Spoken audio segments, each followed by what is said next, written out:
Hoy continuamos con Filipenses capítulo 4, vamos a estar considerando de los versos 1 al verso 7. Bien, mis hermanos, entonces dice la palabra del Señor.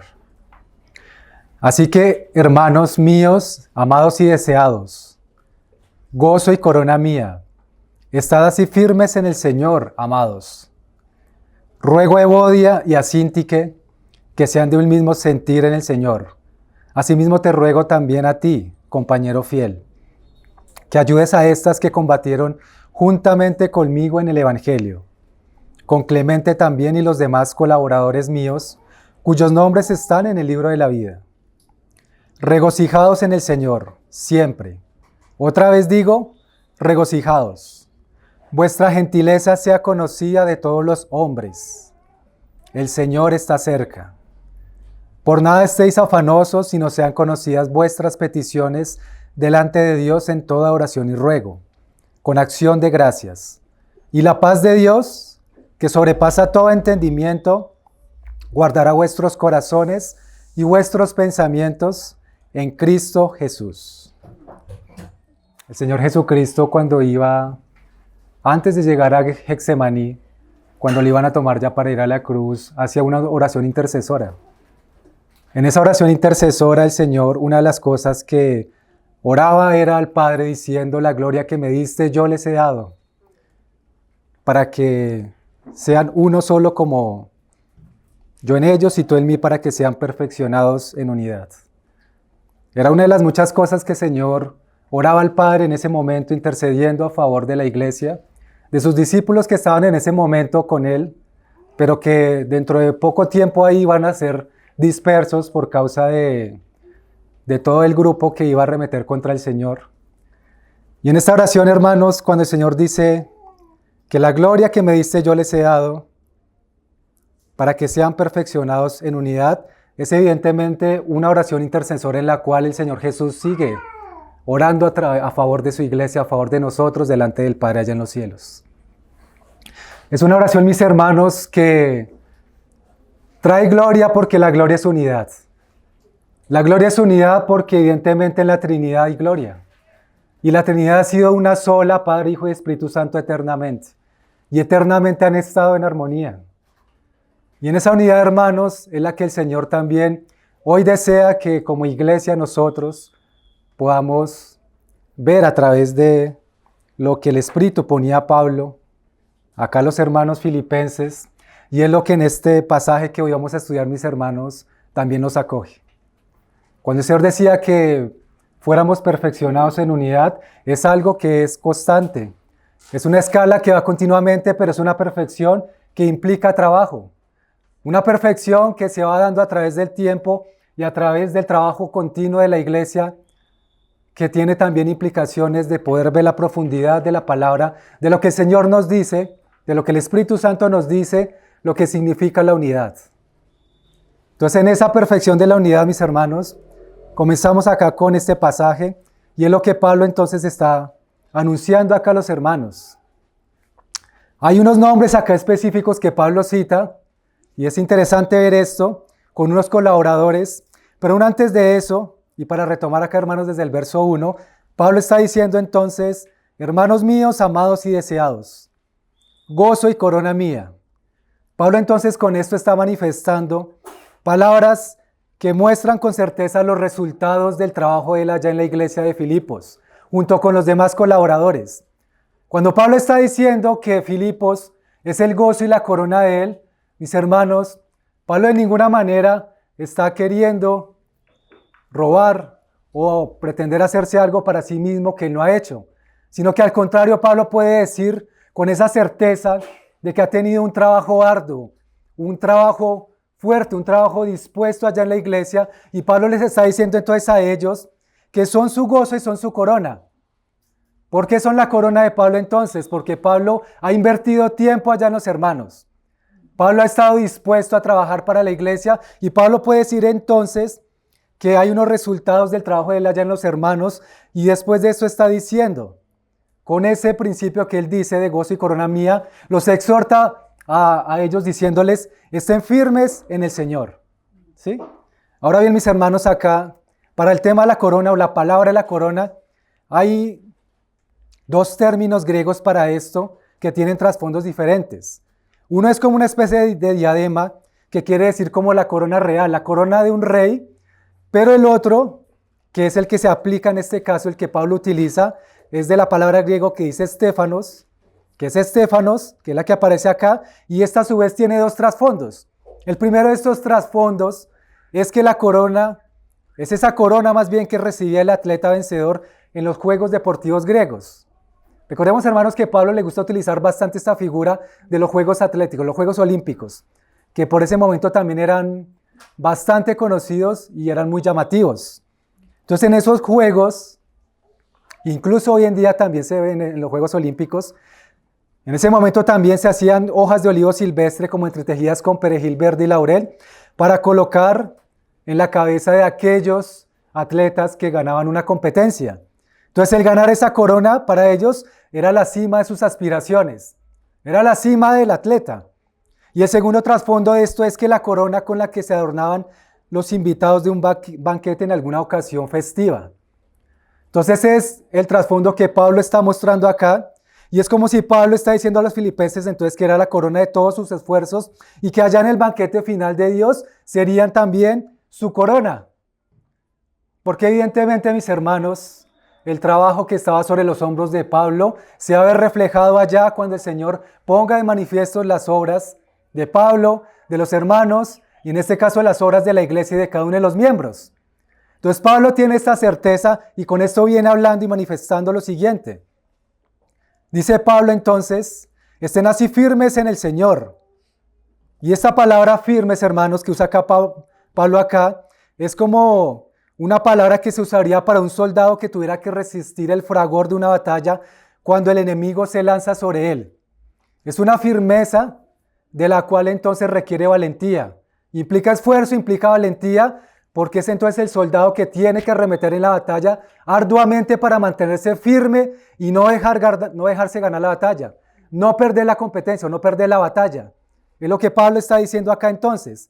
Pero entonces podemos decir también que la firmeza entonces en este orden de ideas puede significar como una columna cimentada en la roca, algo que no puede ser conmovido, algo que es inamovible, algo que es firme. Ahora bien, lo opuesto a esto, ¿qué podría ser? Algo que es inestable o frágil, o si se aplicara a una persona, puede ser alguien indeciso o inconstante. Entonces Pablo está diciendo y está rogando acá a los hermanos, que son su gozo y su corona, que se mantengan firmes, pero no firmes en sí mismos, sino firmes en el Señor.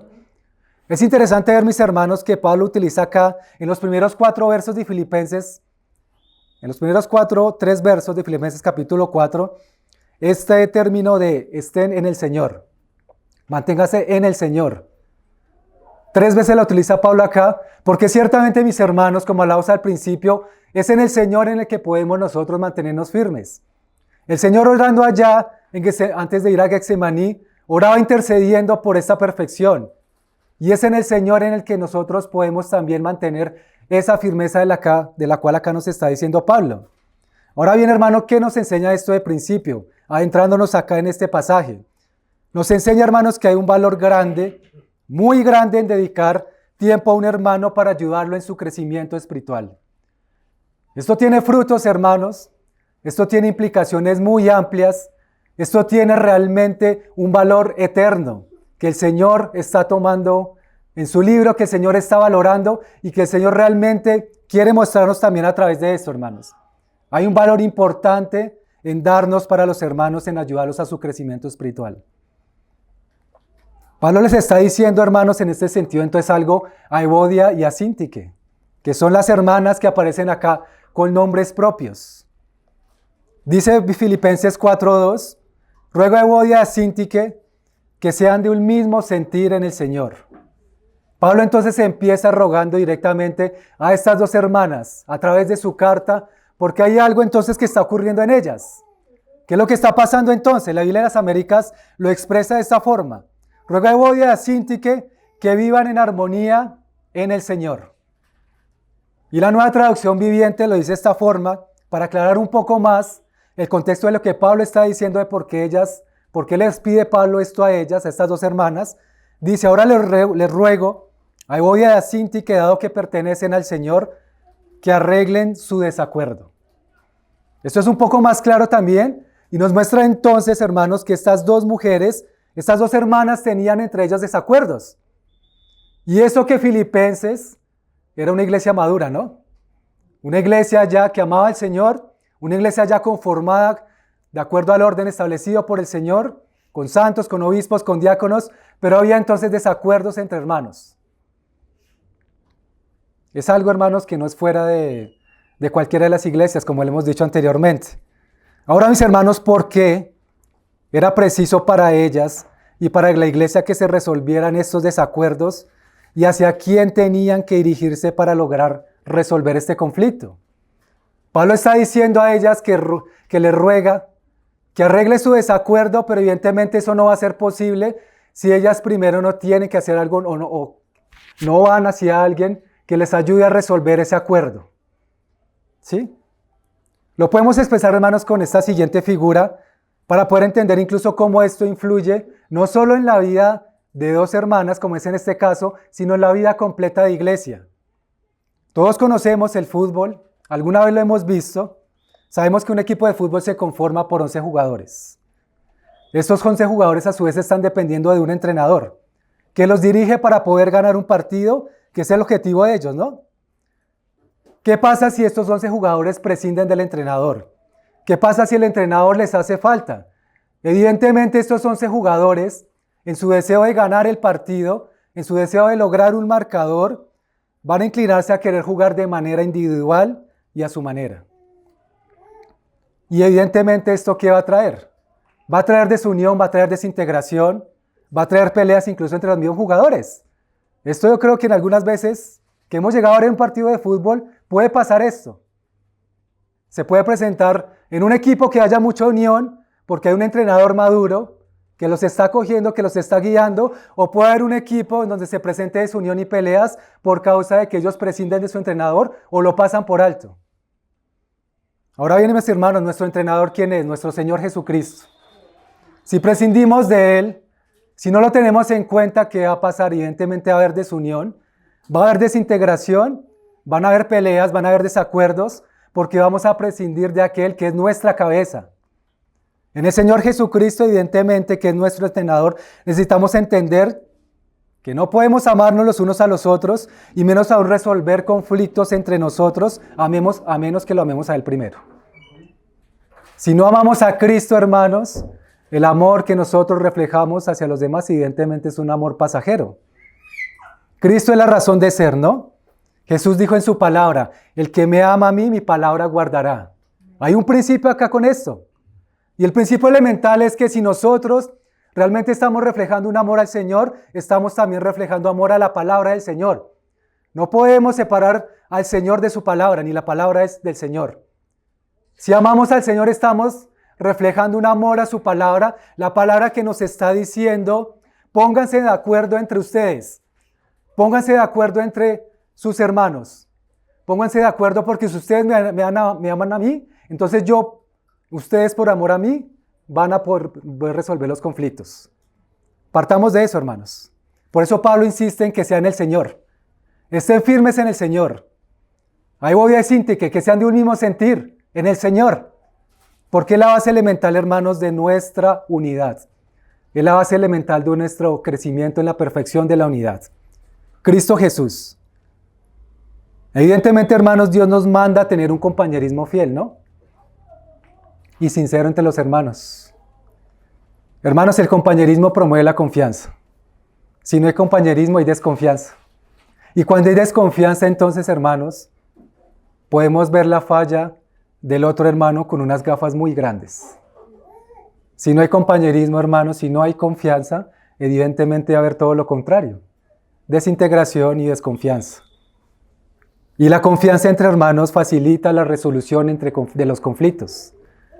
Hermanos, si nosotros tenemos una confianza mutua, eso va a propiciar que evidentemente los desacuerdos, los conflictos como iglesia se resuelvan de una manera mucho más sencilla, porque estamos entendiendo que el amor de Cristo es el que nos une y estamos entendiendo que es su palabra la que amamos y estamos entendiendo que el autor de la palabra es Cristo que el autor de la palabra es Dios, que es inspirada por medio del Espíritu Santo, y por ende entonces vamos a entender que estamos llamados, hermanos, no si queremos o no, sino es un mandamiento del Señor que nos manda a estar en unidad primeramente, a amar al Señor y así poder resolver nuestros desacuerdos. Pero tiene que haber, hermanos, una partida que es Cristo. Desde Cristo es que se genera el compañerismo, luego la confianza y luego el poder desear de todo corazón resolver conflictos con nuestros hermanos. Porque evidentemente, hermanos, sin esto, ¿qué sería? No habría nada. Ahora simplemente intentonas nada más de lograr una unidad, pero que no van a tener un propósito, un fin, o un objetivo, una meta lograda. ¿Sí, mis hermanos? Ahora, mis hermanos, también, todo esto empieza desde el corazón, es evidente, ¿no? Cuando hay conflictos entre nosotros como iglesia, hermanos, todo parte desde lo profundo del corazón. No hay un conflicto que no salga desde adentro de nosotros, ¿no? Porque hay algo que empezamos nosotros tal vez a pensar, a imaginar, o a idealizar, o incluso a maquinar. Y eso causa entonces que después tengamos hacia afuera una manifestación externa que muchas veces, o la mayoría de veces, podríamos decir que no es correcta. O otras veces puede ser cierta, pero incluso, aún siendo cierta, un desacuerdo, un conflicto con el hermano, se tiene que resolver prontamente, hermanos, por amor a Cristo. Y si todo empieza desde el corazón, entonces, ese conflicto prontamente debemos resolverlo desde el corazón. ¿Con qué? Con la guía de la palabra y por el poder del Espíritu Santo para poderlo hacer. Hermanos, la inconformidad o la insatisfacción con el hermano empieza desde el corazón. Y aunque muchas veces nosotros no manifestemos eso externamente, intentemos disfrazar, hermanos, intentemos disfrazar nuestra actitud, nuestro comportamiento, nuestro corazón se podría estar corroyendo por causa de que tenemos algo contra el hermano que no hemos resuelto desde hace tal vez días, meses y tal vez hasta años. Hermanos, nuestra carne es experta en maquillar. Nuestra carne es experta en llevar un comportamiento bueno que parece ser que estamos bien, estamos en acuerdo o estamos completamente tranquilos con todos los hermanos y estamos en paz. La carne es hábil para imitar todas esas cosas, hermanos. Pero el Señor no ve con los ojos, sino ve el corazón del hombre. Y en el corazón sencillamente, hermanos, se genera esa batalla. Hermanos, acá lo que nos muestra la palabra en estos pasajes es que estamos llamados por amor a Cristo y su palabra a resolver prontamente esos conflictos empezando desde nuestro corazón, para que así entonces podamos estar en paz los unos con los otros, haya crecimiento en la perfección de la unidad y por ende haya unidad y por ende haya compañerismo y por consiguiente una confianza mutua. ¿Y esto qué va a propiciar entonces, mis hermanos? Un avance en la obra del Señor, un crecimiento espiritual de parte de todos y un crecimiento en la obra del Señor de lo que Él quiere hacer en la iglesia. Por eso Pablo les está rogando a estas dos hermanas, hermanos, es que ni siquiera les está diciendo. ¿Qué somos nosotros? Somos embajadores de Cristo, ¿no? Como si Dios rogase por nosotros. Pablo está rogando a estas hermanas, mujeres amadas por Él, por Pablo y también por el Señor, evidentemente. Y lo vamos a ver más adelante porque son amadas. No eran mujeres cualquiera, en el sentido de que de pronto fueran incrédulas, ni mucho menos, sino que eran realmente mujeres amadas por el Señor. Mujeres que eran compañeras de Pablo. Y que Pablo entonces las tenía en su corazón como a todos los hermanos allá filipenses. Y Pablo no evade esfuerzos para escribir directamente a estas dos hermanas diciéndoles resuelvan su desacuerdo. Resuélvanlo. Por amor al Señor, por amor a la iglesia, resuelvan sus desacuerdos. Pero hay algo más, hermanos, que Pablo acá añade en esta carta. No solo lo está diciendo a estas dos hermanas que se esfuercen por amor a Cristo y vivir en armonía, sino que lo está diciendo también a otros hermanos. Entonces acá empieza a haber una implicación de varios. Podríamos decir que unos terceros en este conflicto que hay entre ellas dos. Entonces acá nos empieza a mostrar la palabra que estamos llamados a ser conciliadores entre los hermanos. Porque Pablo, además de decirle esto de Bodia de Sintique, les decía algo a quién, a sus colaboradores. Y luego dice allá que con Clemente también y los demás colaboradores míos, ¿no? Pablo está diciendo entonces ahí en el verso 3, ruego también a ti, compañero fiel, un hermano fiel, que la palabra ahí no dice quién, pero ¿qué es lo que está diciendo, hermanos? Que ayudes a estas, que combatieron juntamente conmigo en el Evangelio. ¿Sí? La Biblia de las Américas lo dice de esta forma, en verdad, fiel compañero, también te ruego que ayudes a estas mujeres que han compartido mis luchas en la causa del Evangelio. O sea, hermanos, que esto no es ajeno a la iglesia. Si hay dos hermanos, si hay dos hermanas que tengan un conflicto, entonces nosotros, hermanos, no podemos ser como Poncio Pilato, lavarnos las manos y tal vez hacernos los de las gafas al intentar pensar que eso es cosa de ellos dos. Hermanos, si el mismo Señor Jesús estaba orando, intercediendo a favor de su iglesia, ¿qué podemos nosotros hacer entonces? ¿Cuál es nuestro llamado? Cuando hayan desacuerdos entre hermanos. ¿Salir corriendo? No. Huir de la situación, mucho menos. Acá Pablo está implicando también a la iglesia en esto. Él está diciendo entonces, te pido a ti, mi fiel colaborador, que ayudes a estas dos mujeres porque trabajaron mucho a mi lado. Lo dices de otra versión, para dar a conocer a otros la buena noticia. Pablo es como si les estuviera rogando a ellos también, hermanos, ayúdalas. No las dejes en ese desacuerdo porque ellas se van a ver muy afectadas, y no solo ellas, sino también la iglesia. Pablo está diciendo entonces, ayúdalas a resolver sus desacuerdos, te ruego que no las dejes solas, que no las abandones, procura que ellas arreglen pronto sus diferencias, porque esto va a reflejarse también en el bienestar de toda la iglesia, principalmente en ellas dos. Entonces no es solo Pablo diciéndole a ellas dos, sino es Pablo también diciéndole a los hermanos que colaboren en esto, que aporten en esto, que sean conciliadores en esto, que no sean ajenos a aquellos desacuerdos que se pueden presentar entre la iglesia. Eso es lo que Pablo nos está mostrando acá, mis hermanos. Ellas eran mujeres entregadas al Evangelio, compañeras de batalla, eran fieles a Pablo. Pablo le está diciendo con amor, con un profundo amor, estas mujeres me ayudaron a mí a combatir en el Evangelio. No da detalles Pablo acá, pero evidentemente la forma en que lo dice combatieron, tuvo que ser un trabajo arduo y sacrificado de estas dos mujeres a favor de la obra de Cristo. No era ni siquiera a favor de Pablo, era a favor de la obra de Cristo, a favor del Evangelio. Eran mujeres muy amadas, pero no solo amadas, sino que eran también unos instrumentos útiles en las manos del Señor. ¿Qué pasaba entonces, hermanos, si ellas dos no resolvieran sus conflictos? Iba a haber desacuerdos, iban a haber entre ellas ya alejamiento.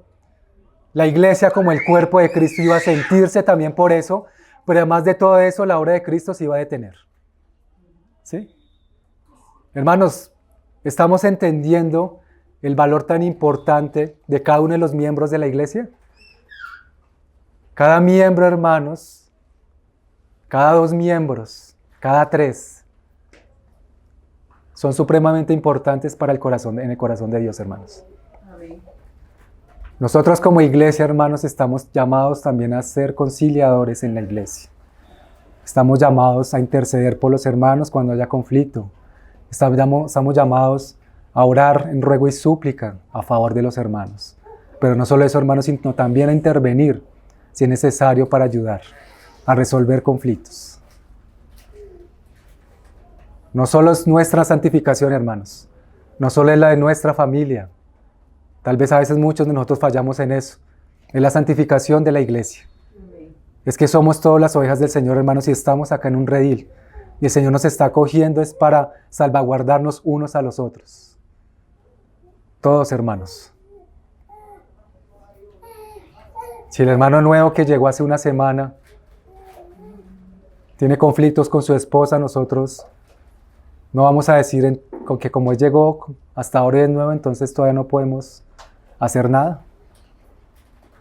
Sino más bien, hermanos, acercarnos y poder tratar de ayudar de alguna manera, aconsejando, orando, ayudando a los hermanos a ir a la palabra para que resuelvan el conflicto, hermanos.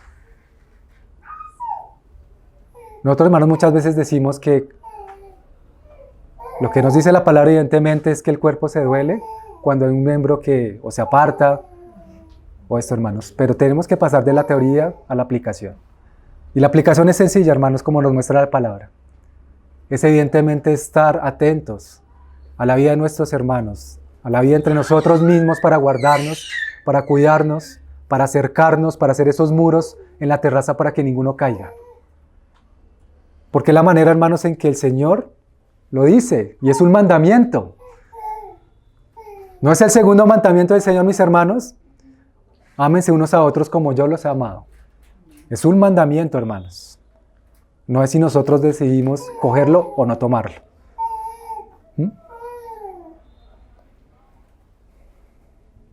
Pues bien, mis hermanos, lo que hemos dicho entonces a través de este tiempo. Hemos sido llamados, hemos recibido el ministerio de la reconciliación. Segunda de Corintios 5, 18, 19, lo dice Pablo muy claramente acá. Todo esto procede de Dios, quien nos reconcilió consigo mismo por medio de Cristo. Hay una reconciliación entonces de Dios con nosotros y el mediador es Cristo, el autor y consumador de la fe. Y nos dio el ministerio de la reconciliación. Un ministerio que recibimos, ¿por qué? Por la reconciliación que Cristo logró entre nosotros o entre el Padre y nosotros. Porque antes éramos, ¿qué? Enemigos de Dios. Cristo fue nuestro mediador. Cristo nos reconcilió con Dios, hermanos. Y Pablo está diciendo entonces que por eso ahora Dios nos da ese ministerio de reconciliación. A saber que Dios estaba en Cristo reconciliando al mundo consigo mismo, no tomando en cuenta a los hombres sus transgresiones. Y nos ha encomendado a nosotros la palabra de la reconciliación. Ahora, hermanos, esto no aplica solo para cuando evangelizamos, cuando hablamos de la palabra afuera. Acá Pablo lo está diciendo a la iglesia de Corinto. Y Pablo está diciendo entonces que Dios nos ha encomendado por Cristo Jesús la palabra de la reconciliación, el ministerio de la reconciliación que debe permanecer en medio de la iglesia continuamente y es la que vence esos desacuerdos. Y es toda la iglesia, hermanos. No son solo unos cuantos. ¿Qué puede ser contrario a la reconciliación? Claro, desacuerdos, pero también, hermanos, algo contrario es decirle al hermano lo que quiere escuchar para que pueda estar contento, hermanos, y resolver un desacuerdo de manera superficial. Hermanos, al resolver conflictos también en la iglesia, necesitamos también ser veraces para hablar con la verdad. Para hablar con la verdad, hermanos. Nosotros no podríamos ir a resolver un conflicto entre dos hermanos intentando tal vez dar unos golpecitos en la espalda y decirles algunas cosas que los dos quieran escuchar como para tratar algo, hermanos, y sin usar la verdad. Eso no sería reconciliación, hermanos. A veces podemos estar intentando hacer una resolución de conflictos de esta forma. Y esto puede resultar es más que en la aprobación del Señor, lo que deseamos es más buscar la aprobación incluso de esos dos hermanos que están en conflicto. Proverbio nos está diciendo que con misericordia y con verdad se corrige el pecado. Ahora, pues no puede ser que sea un pecado en este caso. La palabra no nos dice que Evodia y Sinti que de pronto estaban en pecado, sino que estaban en desacuerdos. Tal vez por diferencias en la iglesia, pero también podríamos decir, hermanos, que a veces por temas de carácter nuestro, o a veces también por pecado. El hecho es, mis hermanos, que hay que hablar con la verdad, pero también la verdad hay que decirla en amor. Las dos cosas son necesarias, los dos ingredientes van uno con lo otro. Uno y otro de la mano van. La verdad en amor, la misericordia y la verdad, para resolver conflictos. Porque de otra manera no podría ser posible, hermanos. No podríamos estar nosotros llegando con lisonjas, llegando con adulaciones, llegando con palabras que finalmente no van a resolver nada en el corazón de los hermanos, sino que van a tal vez mantener por unos días una paz falsa que después va a volver a convertirse en una tormenta. Por eso es por medio de Cristo, hermanos, que podemos hacerlo. No hay otra manera de hacerlo, sino por la palabra. Ahora bien, mis hermanos, Pablo está diciendo acá entonces, a estas mujeres, bueno, digo a los hermanos también, que las ayuden a ellas y con los colaboradores de él, porque sus nombres están escritos en el libro de la vida. Los nombres de todos ellos ya están anotados en el libro de la vida eterna. ¿Qué podemos entender esto, hermanos? La vida de cada hijo de Dios tiene un valor tan grande, como le decíamos ahora, que cada nombre Él lo registró en el libro de la vida. Ustedes recordarán, hermanos, el pasaje cuando el Señor mandó a los 70 a predicar la palabra y luego volvieron. También el Señor les dio potestad de expulsar demonios. Y llegaron ellos tan contentos también porque pudieron expulsar espíritus inmundos.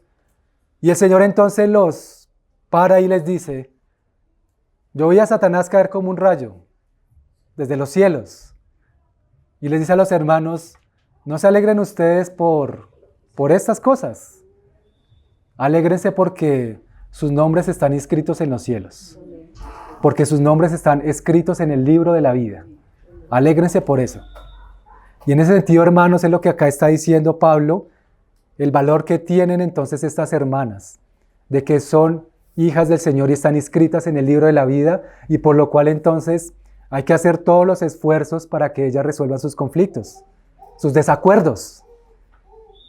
Son hermanas amadas que juntamente con Clemente y los colaboradores están inscritas allí, y entonces vale la pena todo poder hacer lo necesario según la palabra para que haya vida y paz en la iglesia, para que haya paz abundante entre los hermanos, para que haya paz abundante aún por encima de los desacuerdos.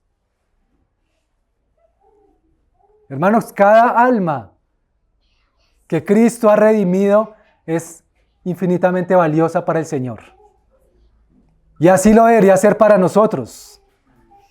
Cada pequeño, como el Señor incluso expresa por allá en Mateo 25, lo que le hiciste a uno de estos mis pequeños, a mí también me lo hiciste.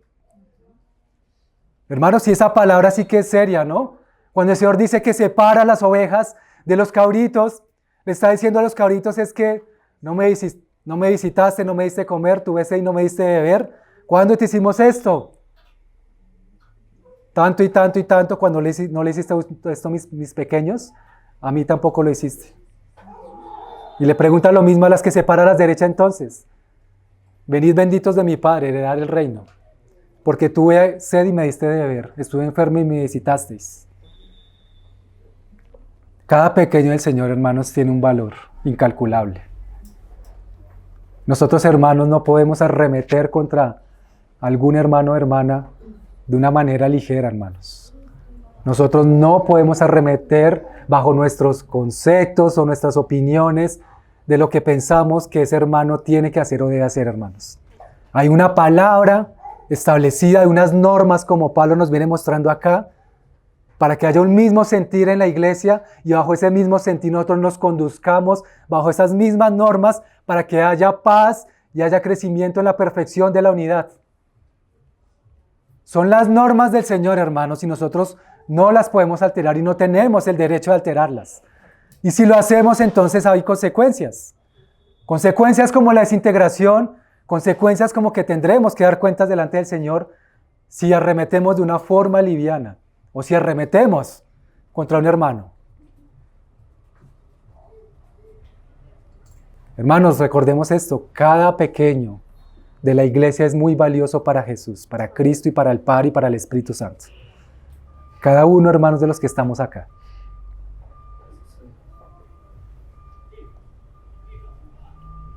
Independientemente, hermanos, de que el más pequeño tal vez sea el maduro y el que más lleva avanzado ya sea más maduro en el Señor, aún eso nos llama, hermanos, a tener amor por ese pequeño, para ayudarlo a crecer espiritualmente y ayudarlo incluso a resolver sus conflictos internos, que muchas veces surgen también desde su corazón. Esto no es teoría, hermanos, ¿no? Esto tiene que pasar a la práctica, a la vida real. Tiene que ser una realidad en nuestras vidas esto, mis hermanos, también. Porque es que es algo que evidentemente, hermanos, nos va a hacer vivir el cielo acá en la tierra. El estar amándonos unos a otros por amor a Cristo. El estar velando por los demás. El estar orando, el estar siendo reconciliadores con los demás, hace que Cristo se manifieste abundantemente en la iglesia. ¿Mm?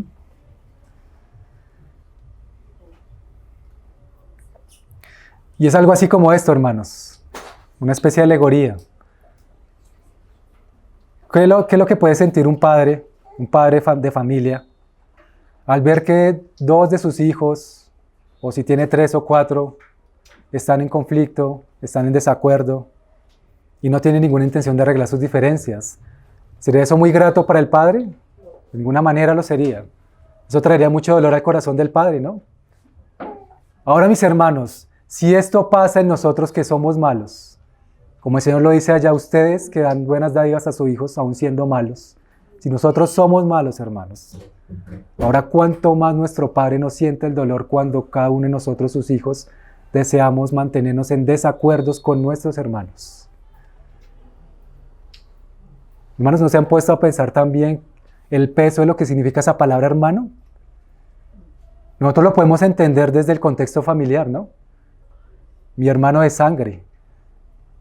Ahora que esto cobra mucho más peso cuando somos hermanos en Cristo.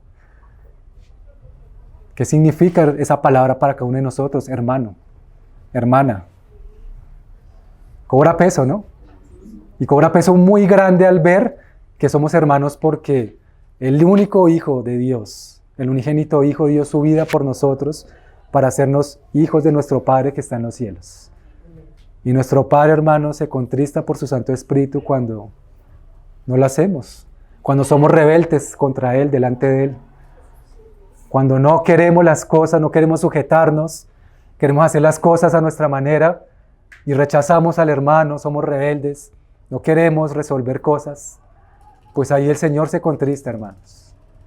Pero el Señor en su infinita misericordia nos insiste, porque todavía estamos en el tiempo de la gracia. Y porque hay tiempo incluso también que desde nuestro corazón oremos al Señor en toda oración y ruego en el Espíritu para resolver esas cosas desde lo profundo de nuestro ser, hermanos. Para que no sea nada superficial esa resolución, sino sea desde el interior. Que el Espíritu obre allí para que haya resolución de esos conflictos, hermanos. De esos desacuerdos. A veces, hermanos, pueden ser por cosas tan sencillas, tan pequeñas, como decirlo, niñerías, por las que nos ponemos enojados. A veces tal vez cosas más grandes. Pero lo cierto, hermanos, es que cualquiera, sea cosa pequeña o grande, estamos llamados a resolverlas lo más prontamente con el hermano con el que estamos enojados y con el que tenemos algo. Hermanos, esto definitivamente nos tiene que llevar también a recordar el pasaje clásico por el cual hemos pasado tantas veces, ¿no? Mateo 5, 21, 25. Dice, lo voy a leer desde la Biblia de las Américas. Pero yo os digo que todo aquel que está enojado contra su hermano, sin causa, porque a veces es sin causa, son el resultado de nuestros supuestos y nada más, de las maquinaciones del diablo en nuestro corazón, nada más, será culpable ante la corte. Ve, hermano, la consecuencia que hay acá en esto. Cualquiera que se enoje contra su hermano sin causa, ya el Señor Jesús está diciendo, vamos a ser culpables ante una corte. Cualquiera que diga raca, significa insensato e inútil a su hermano, ahora va más allá el tema, será culpable delante de la Corte Suprema. Entonces está la Corte y más arriba la Corte Suprema, digamos que la Corte es el Suprema Celestial. Tremendo, hermanos, porque allá está la justicia perfecta, ¿no? Allá está el Señor y están sus súbditos obrando una justicia perfecta que es la de Dios. ¿Tendríamos alguna excusa nosotros de apelar? Cuando el mismo juez nos está diciendo es que eres tal vez culpable de esto, te enojaste contra tu hermano y no resolviste, le dijiste a tu hermano insensato e inútil, ahora tienes que ir a la Corte Suprema a dar tus descargos. Hermanos, pensemos en esto, imaginemos esta escena, hermanos. Imaginemos que ya estamos delante del tribunal del Señor y entonces no quisimos resolver, nos llama el Señor allá, de repente llega, no sé, un ángel nos dice, tiene que ir aquí donde es la corte. Y allá entonces dice, no, usted acá no va, acá a usted no le resolvemos, tiene que ir a la Corte Suprema, más para allá. Pero ¿qué es lo que dice el Señor entonces? Y cualquiera que diga idiota será reo del infierno de fuego. ¿Y qué tal en la Corte Suprema, hermanos? Digan, no, esta es su sentencia. Hermanos, con esto en serio quiero que miremos realmente la seriedad de esto. La seriedad de lo que es entre nosotros estar en unidad. Hermanos, no pretendamos pensar equivocadamente que si no resolvemos cosas con el hermano, no nos va a pasar absolutamente nada. Hermanos, el Señor nos está diciendo, tú puedes pasar por alto esto en tu vida. Consecuentemente, año tras año, yo te insisto, ok, partiste, se te acabó el tiempo, allá conmigo vas a tener que rendir cuentas, dirá el Señor. Te las tendrás que ver conmigo en algún momento. ¿Qué preferimos, hermanos, y qué es lo que el Señor nos pide que hagamos? Tomar esto con total seriedad, desde el corazón, hermanos. Esta resolución de desacuerdos, hermanos, mira hasta dónde nos lleva. Ponte de acuerdo con el hermano, entre tanto que andas por el camino, ¿no? Reconcíliate pronto con tu adversario. Reconcíliate primero con tu hermano, mientras vas por el camino. Estamos en el camino, hermanos. Tenemos tiempo, tenemos el momento, no sabemos cuánto tiempo más de vida el Señor nos da, pero estamos en su gracia acá. Estamos reunidos, hermanos, para juntos estudiar esta palabra y ver que el Señor quiere que la apliquemos, mis hermanos. Que la pongamos en práctica para gloria del Señor, para edificación de la iglesia. Porque ¿qué sucede entonces? No sea que tu adversario, tal vez puede ser que el hermano sea el que haya tenido la razón, entonces yo no. ¿Qué va a hacer el adversario? Me lleva, entrega al juez, el juez al alguacil y se hace echado en la cárcel. Ahora, hermanos, otra figura, si una cárcel acá en la tierra es algo bien pesado, bien tremendo, que ninguno desearíamos estar ahí a no ser que el Señor nos llevara para predicar su palabra, pero no estar ahí como prisioneros. Ahora, ¿qué será, hermanos, cuando el Señor habla de la cárcel allá en los infiernos? Hermanos, el Señor nos guarde esto y nos dé un corazón dispuesto para resolver, dispuesto para amar a nuestros hermanos, dispuestos para perdonar y pedir perdón, dispuestos a llevar el ministerio de la reconciliación primero entre nosotros para que así mismo podamos expresar el amor de Cristo afuera.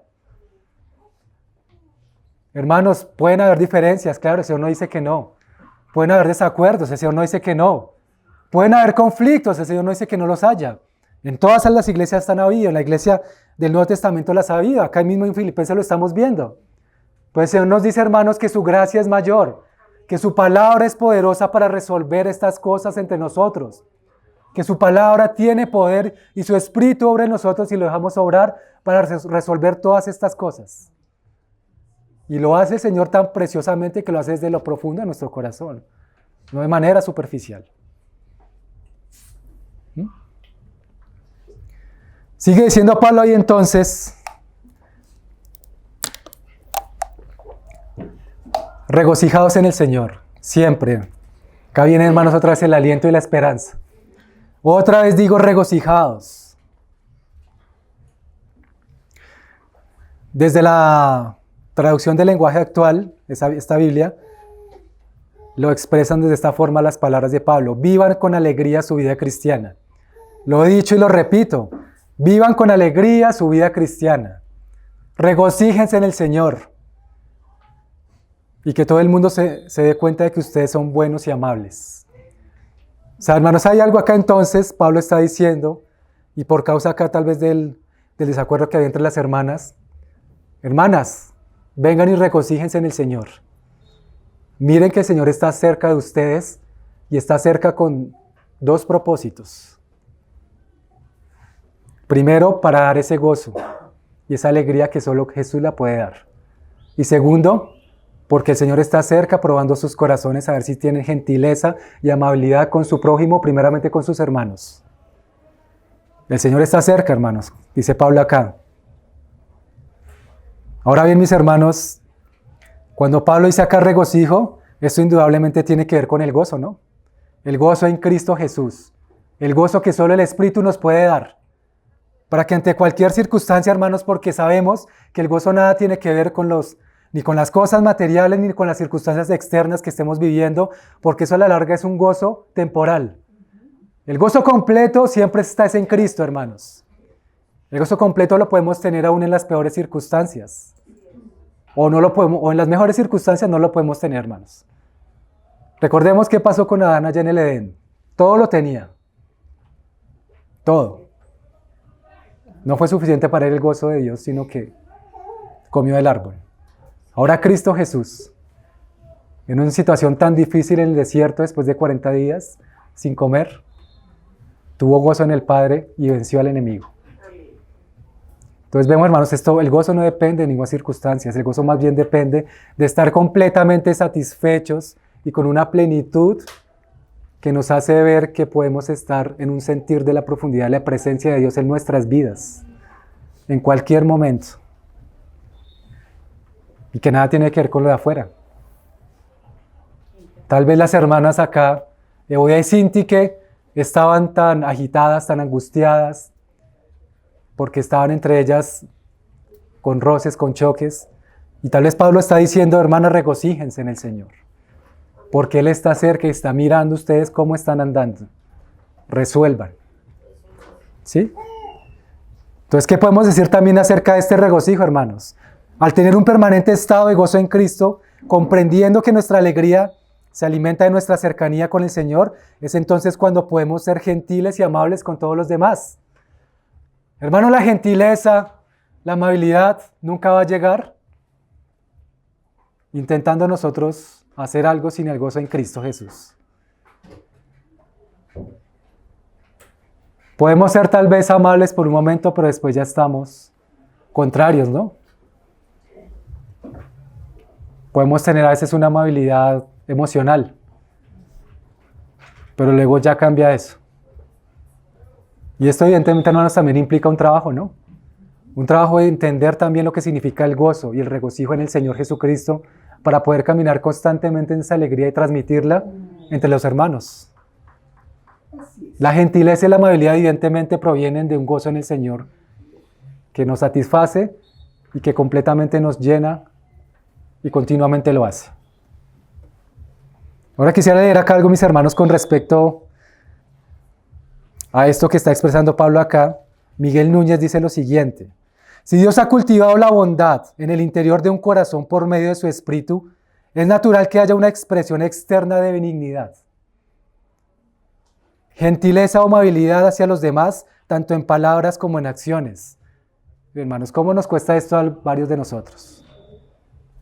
¿Cómo nos cuesta? Pero nos cuesta, hermanos, porque tal vez no hemos entendido lo que incluso acá el hermano expresa con estas palabras. Tiene que haber, hermanos, frutos del Espíritu en nosotros. El fruto de la bondad y la benignidad tiene que abundar en nosotros y también tiene que haber un trabajo para cultivar eso en nosotros. Porque de esa manera entonces también estamos expresando hacia los demás benignidad y bondad que van una de la mano con la otra. Y es lo que está diciendo acá Miguel con esto.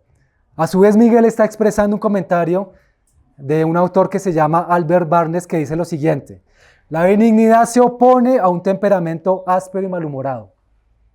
La benignidad es un temperamento apacible, es serenidad de espíritu, es una disposición imperturbable a tratar a todos con amabilidad y cortesía. Una disposición imperturbable. Y la serenidad de espíritu que solo podemos tener a través de la obra del Espíritu Santo. Nosotros somos muy cambiantes, ¿no, hermanos? Pero solo el Espíritu nos puede dar esa estabilidad y esa consistencia para poder estar guardados ahí en esos frutos del Espíritu del Señor. Para no ser tan cambiantes, hermanos. Y esto es motivo de oración también, ¿no? Para muchos de nosotros. Y como lo has dicho, hermanos, anteriormente, entonces Dios nos manda a practicar la gentileza en todo el tiempo, especialmente con los hermanos. Le voy a decir que tenían que recordar esto, recordar que el Señor siempre estaba cerca de ellas, para probar nuestro corazón, hermanos. Vamos ya a la parte final, los últimos 2 versos. Pablo está diciendo entonces: por nada estén afanosos. La Biblia de las Américas lo dice: antes bien, en todo, mediante oración y súplica con acción de gracias, sean dadas a conocer vuestras peticiones delante de Dios. Absolutamente en todo, hermanos. Nosotros debemos estar expresando delante del Señor todas las cosas grandes y pequeñas. Y más aún lo que tiene que ver con esto, ¿no? Seguramente había perturbación en el corazón de las hermanas, había angustia y afán, y Pablo puede estar diciendo esto por causa también de la misma iglesia. No se afanen, sino que pongan delante del Señor en toda oración y ruego estas cosas. Y luego dice entonces la paz de Dios que sobrepasa todo entendimiento guardará nuestros corazones y nuestros pensamientos en Cristo Jesús. Amén por esas palabras, hermanos. Que son palabras que verdaderamente nos traen esperanza y gozo.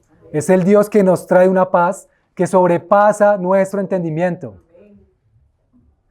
No entendemos de dónde viene, o más bien al menos sí sabemos de dónde viene, pero entendemos por qué surge o cómo surge, o de qué manera surge, ¿sí? Pero viene, y llega y ahí se queda si le permitimos al Señor obrar. ¿Mm? Ahora, mis hermanos, ¿por qué puede venir el afán? Obviamente por muchas cosas, ¿no? Pero miremoslo con lo que dice en la palabra. Romanos 8:6 dice, porque la mente puesta en la carne es muerte, pero la mente puesta en el Espíritu es vida y paz. Algo similar a lo que dice Gálatas, ¿no? Los frutos del Espíritu que son tan diferentes y contrarios a los frutos de la carne. Hermanos, poner nuestra mente en el enojo, en estar contra un hermano, en incluso a veces decirle estas palabras tan fuertes como las que el Señor decía ahorita en Mateo, es muerte. Y la paga del pecado es muerte. Pero si deseamos de todo corazón amar a nuestros hermanos, reconciliarnos, entonces estamos andando en el Espíritu y eso es vida y paz para nosotros. Vida y paz, hermanos. Entonces vuelvo a citar el texto de Miguel Núñez, en este caso un texto que lo extrajo y lo escribió una hermana de Ciudad Bolívar, que dice lo siguiente. Miguel empieza con esta pregunta en una de sus predicaciones. ¿Qué es lo que hace que la mente puesta en la carne no pueda disfrutar de paz? Pueden haber muchas cosas, ¿no? Pero entonces acá Miguel lo expresa de esta forma. Es que la mente puesta en la carne no tiene paz porque con frecuencia, primero, desea pero no puede tener. ¿No nos recuerda esto, mis hermanos, por allá lo que dice Santiago, capítulo 4, versos 1 y 2? ¿De dónde vienen las guerras y los conflictos entre nosotros? ¿No vienen de nuestras pasiones que combaten en nuestros miembros? Sois envidiosos y no podéis obtener, por eso combatís y hacéis guerra. Y las envidias en nuestro corazón, en este caso como lo expresa Santiago, por nuestras pasiones, nuestras concupiscencias, causan también que estemos teniendo cosas contra nuestros hermanos. Hermanos, y dentro de ese definitivamente es un terreno tan amplio para el enemigo, para que ponga sus maquinaciones, sus pensamientos. Santiago lo dice, pues ¿de dónde viene esto? Dentro de ustedes. ¿Sí? Dios no tienta a nadie ni puede ser tentado, sino que cada uno de su propia concupiscencia es atraído y seducido. La concupiscencia da luz al pecado y el pecado siendo consumado da luz a la muerte. Celos, envidia, disensiones, contiendas. Son cosas, hermanos, que nos llevan a tener desacuerdos con los hermanos y conflictos. Y Pablo está diciendo también en una de sus cartas que muchos de estos no entrarán en el reino de Dios, hermanos.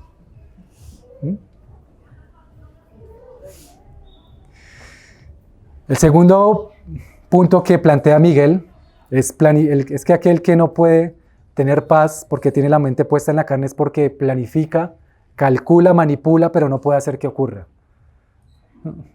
No sé si hay alguno que pueda acá, hermano, levantar la mano y decir, o que podamos levantar la mano y decir que nunca hemos hecho eso, ¿no? Calcular, maquinar, manipular como para planear y que de una manera a veces así tan detenida queremos que las cosas nos salgan a nuestra manera, pero de repente llega el Señor y nos desbarata todo. O incluso el Señor a veces permite que el mismo diablo desbarate las cosas con un propósito hasta bueno, hermanos. ¿Sí? Hermanos, nuestra carne es muy calculadora, es muy manipuladora. Nosotros, hermanos, por la causa de la caída, tendemos a tergiversar la verdad, a modificarla, a alterarla, a quitarle, a agregarle y a dejar solo la partecita que nos conviene, a la media verdad. Es lo que le pasó, hermanos, a Abraham cuando llegó, creo que fue a Egipto, algún lugar que Faraón por miedo a él, le dijo que Sara no era su mujer, sino era la hermana. Entonces dijo una media verdad. Y él pensó que con eso ya era suficiente y le agradaba al Señor. Pero lo cierto es que después lo redarguye el Señor por medio del mismo faraón. Y le muestra que era una media verdad que al final resulta siendo una mentira completa. Hermanos, la verdad para nosotros debe ser lo más preciado. La verdad no solo de la palabra, sino la verdad como una realidad completa de las cosas. Andar en la verdad y permanecer en la verdad, vivir en la verdad, amar la verdad, hermanos, aún en los detalles más pequeños. Como creyentes, hermanos, estamos también llamados a tener un trabajo de ser veraces, de que no haya mentira en nuestras vidas, de que no haya mentira en nuestro corazón, sino que haya una realidad de que Cristo está en nosotros y la podemos expresar diciendo siempre la verdad, siendo transparentes y no teniendo un peso doble. El tercer punto, dice Miguel, imagina cosas, pero luego no puede hacer la realidad. Hermanos, a veces tenemos la mente fantasiosa, imaginamos cosas que realmente nunca van a pasar porque son solo imaginaciones, fantasías, y eso nos trae angustia al corazón y nos aleja de la paz que el Espíritu Santo nos quiere dar. Esas imaginaciones, hermanos, son cosas que también necesitamos tratar con el Señor. Tratarlas para que sean esfumadas de nuestra mente, de nuestro corazón. Y el cuarto punto, dice Miguel, especula cosas que no corresponden a la verdad, hermanos. Y acá tal vez el especular cosas, con el tema que estamos abordando, especulamos cosas contra nuestros hermanos. Imaginamos cosas que el hermano está haciendo contra nosotros, o que está pensando, o que está imaginando, especulando, y ahí empezamos nosotros a dejarnos envenenar el corazón. Empieza a entrar ahí el veneno de la serpiente, y le permitimos eso porque tenemos conversaciones con el diablo que jamás deberíamos tener, hermanos. Y todo parte desde que nosotros permitimos esto, unas especulaciones, que si llegan en el mismo instante deberíamos orar y poner delante del Señor. Y luego, si es necesario, ir a donde el hermano, pedir perdón, resolver las cosas. ¿Sí? Nuestra mente, hermanos, como nosotros sabemos, tiene muchas ideas en un solo minuto. Estamos pensando una cantidad de cosas en un solo minuto, una hora en el día. Y a veces nos terminamos saturados de eso al caer la noche.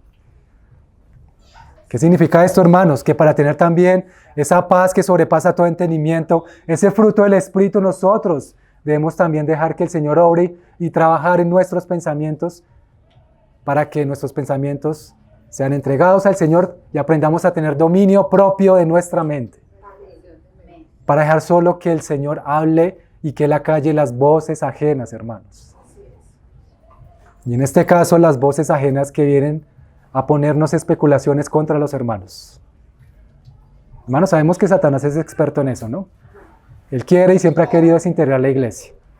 Y a cualquiera que cedamos terreno a él, va a causar daños en la iglesia. Entonces, ¿a quién estamos agradando, hermanos? Si nos esmeramos en mantenernos en la verdad, nos identificamos con Cristo. Pero, hermanos, si nos estamos hablando la verdad a medias, o dejando que pasen estas cosas, nos identificamos con la mentira y por ende con el diablo. Eso también lo dice Miguel Núñez. Ahora bien, hermanos, el punto de esto es que Pablo está diciendo, no estén afanosos por nada, sino que hagan conocer sus peticiones delante del Señor en toda oración y ruego en acción de gracias. Es como decir una real y viva entrega de los designios de Dios, expresada por medio de la fe que nos ha sido dada y descansando en que su voluntad es buena, agradable y perfecta. Si confiamos en el Señor y tenemos fe en Él, vamos a descansar en que su voluntad evidentemente va a obrar para bien nuestro. Vamos a descansar solo en su palabra y nuestro corazón va a estar en paz. Entonces continuamos con lo que decía nuestro hermano Miguel en este caso, la mente puesta en el Espíritu que es vida y paz es. Ahora la gran diferencia, ¿no?, con los otros puntos que propone el hermano. Primero, una mente enfocada en lo que Dios quiere. Segundo, una mente que quiere lo que Dios quiere. Y tercero, una mente satisfecha con lo que Dios dispone.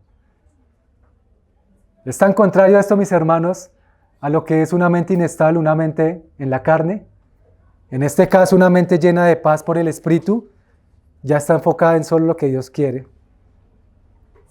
Quiere lo que el Señor quiere y está satisfecha con lo que el Señor dispone para la vida del creyente. Mis hermanos, demos a conocer al Señor a través de la oración todo lo que nos produce afán, todo lo que nos produce angustia, lo que nos produce ansiedad, hermanos. Pero a la vez también intercedamos por esto que hemos leído en la palabra, por nosotros, por los hermanos, para que el Señor, hermanos, nos dé ese corazón dispuesto a reconciliarnos unos con los otros. Por eso, hermanos, estamos llamados también a interceder. Yo creo que a varios de nosotros se nos hace difícil la intercesión por el hecho de que no estamos tan habitualmente preparados para interceder.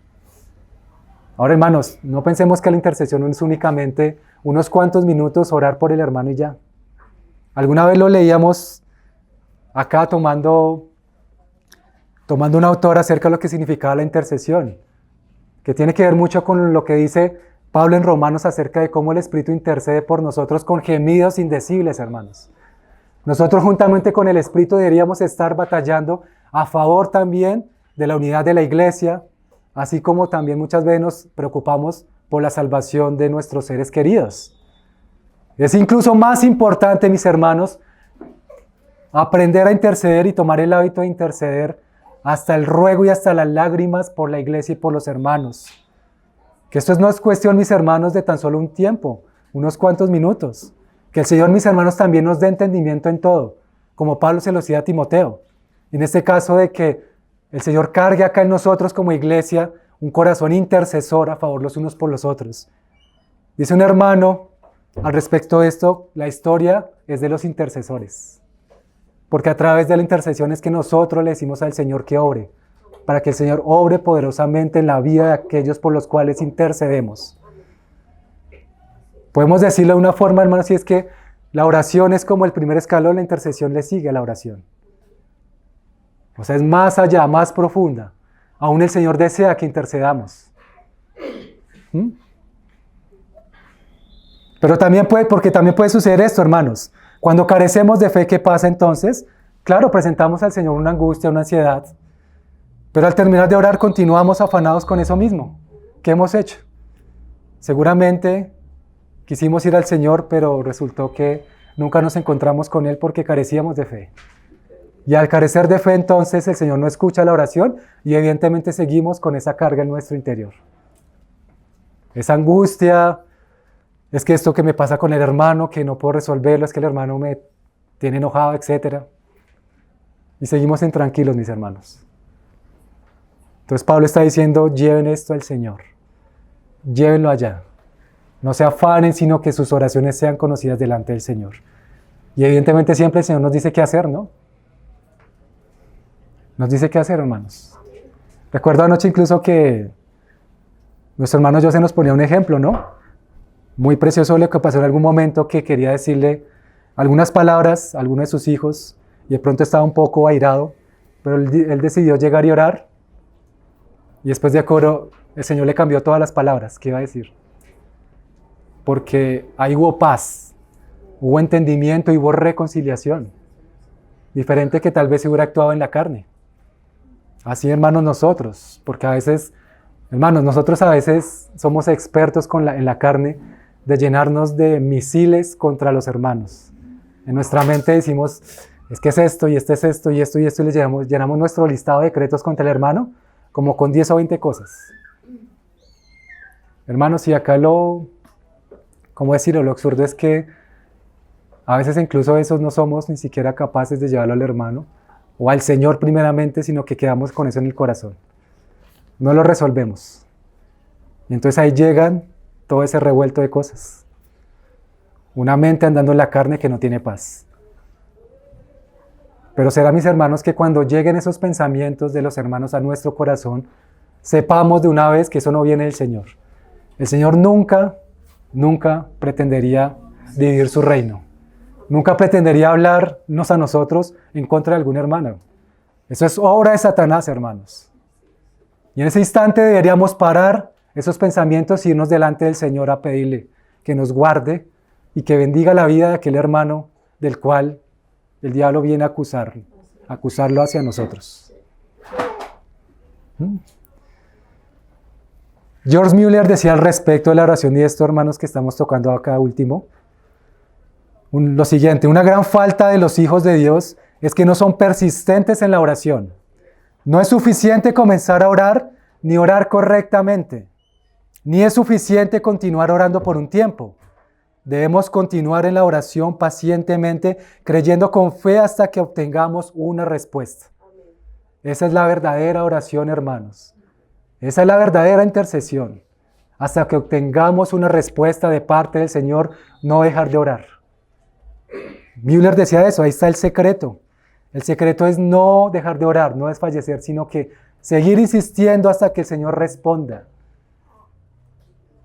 Y en este caso, hermanos, el Señor responde y nos dé paz en relación con nuestros hermanos para poder ser liberados de esas cosas que son de la carne y no nos dejan estar en paz con nuestros hermanos. Pues bien, mis hermanos, para concluir sencillamente es que el centro, como siempre, de todas las cosas es Cristo.